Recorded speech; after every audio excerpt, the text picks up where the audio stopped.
ಇದ್ಯಾರ್ದು? ಪೂಜಾದ? ಬೇರೆ ಯಾರ್ದೋನಾ?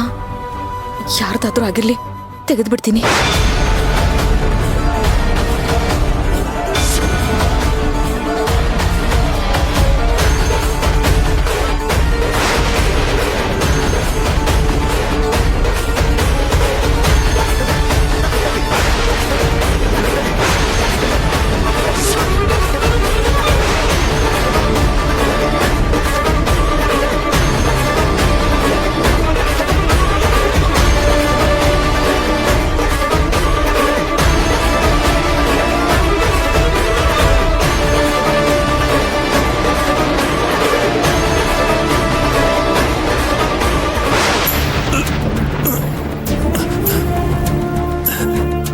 ಅರೆ, ನನ್ನ ಕೈಗಳೆಲ್ಲ ಮೂವ್ ಆಗ್ತಿದೆ.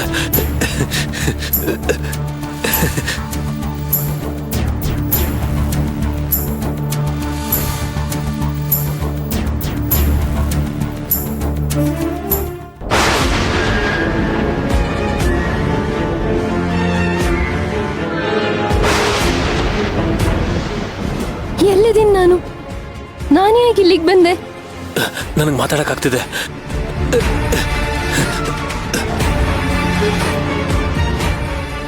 ಯಾರ ಮನೆ ಇದು?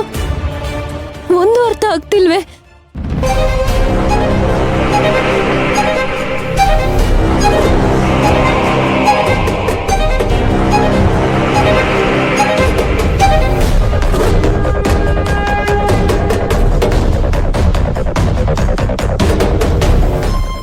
ಪೂಜಾ, ನಿನ್ ಧ್ವನಿ ಕೇಳಿ ಎಷ್ಟು ದಿನ ಆಗೋಗಿತ್ತು.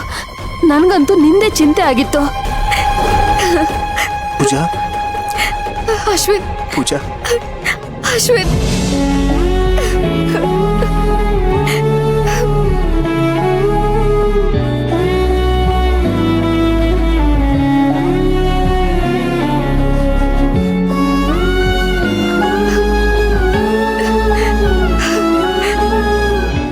ನನಗೆಷ್ಟು ಭಯ ಆಗೋಗಿತ್ತು ಗೊತ್ತಾ? ನಾನ್ ಸರಿ ಹೋಗ್ತೀನೋ ಇಲ್ವೋ ಅಂತ ಅನ್ನಿಸ್ಬಿಟ್ಟಿತ್ತು. ಮನ್ಸಲ್ಲಿ ಎಷ್ಟೊಂದು ಮಾತುಗಳನ್ನ ಹೇಳಕ್ಕಾಗ್ದೆ, ಬಿಡಕ್ಕೂ ಆಗ್ದೆ ಒತ್ತಾಡ್ತಾ ಇದ್ದೆ ಅಶ್ವಿನ್. ಈಗೆಲ್ಲ ಸರಿ ಹೋಯ್ತಲ್ಲ, ಈಗ್ಲೂ ಯಾಕೆ ಅಳ್ತಿದ್ಯಾ ಪೂಜಾ? ಸೇವಂತಿ ಎಲ್ಲೂ ಕಾಣ್ತಾ ಇಲ್ಲ.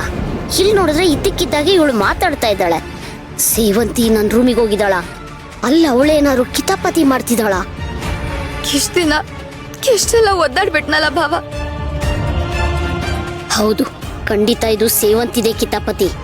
ಈಗ್ಲೇ ಹೋಗಿ ಅವಳನ್ನ ತಡಿಬೇಕು, ಇಲ್ದಿದ್ರೆ ದೊಡ್ಡ ಅನಾಹುತನೇ ಆಗ್ಬಿಡುತ್ತೆ.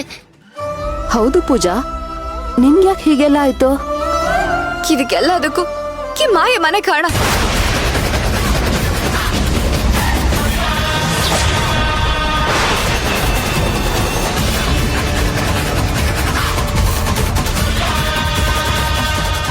ಈಗ್ಲಾದ್ರೂ ಸತ್ಯ ಏನು ಅನ್ನೋದನ್ನ ಎಲ್ರೂ ಕೇಳಿಸ್ಕೊಳ್ಳಿ. ನಿಮ್ ಅನುಮಾನ ನಿಜ ಭಾವ, ನನಗ್ ಮಾತ್ರ ಅಲ್ಲ. ಈ ಮನೇಲಿ ಆಗ್ತಿರೋ ಅನಾಹುತಕ್ಕೆಲ್ಲ ಈ ಮಾಯ ಮನೆ ಕಾರಣ.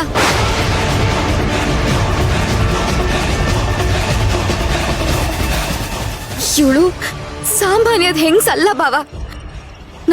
ನಾನೇ ಕಣ್ಣಾರೆ ನೋಡಿದೀನಿ. ಇವಳು ಮಾಟ್ಗಾತಿ.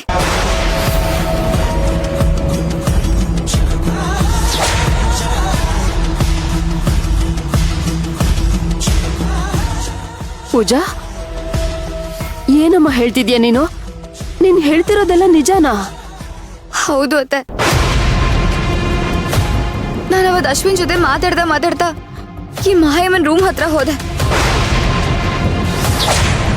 ಅಲ್ಲಿ ಮಾಟ ಮಂತ್ರ ಮಾಡೋ ವಸ್ತುಗಳು, ತಲೆಬುರುಡೆ, ಮೂಳೆ, ರಕ್ತ, ನಮ್ಮ ಮನೆಯವ್ರ ಬಟ್ಟೆ, ಕೂದಲು ಪ್ರತಿಯೊಂದು ಇತ್ತು.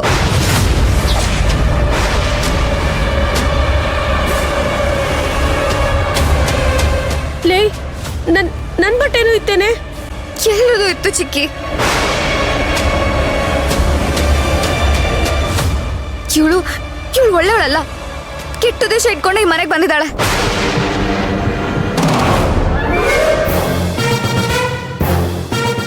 ಮತ್ ಯಾಕೆ ಇಷ್ಟು ದಿನ ನೀನ್ ಇದನ್ನ ಹೇಳೇ ಇಲ್ಲ? ನಾನು ಹೇಳೋಕ್ ಬಂದಿದ್ದಕ್ಕೇನೆ ಈ ಮಾಯಮ್ಮ ನನ್ ಬಾಯಿ ಬಿದ್ದೋಗೋ ಹಾಗೆ ಮಾಡಿದ್ದು.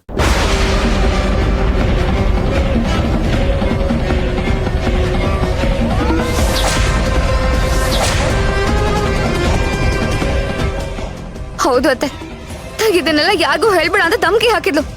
ಆದ್ರೆ ನಾನು ಬಿಡ್ಲಿಲ್ಲ. ಬಂದವಳೆ ಮೀರಾ ಕಾಣಿಸಿದ್ಲು. ಅವಳಿಗೆ ಹೇಳೋಣ ಅಂತ ಹೋದೆ.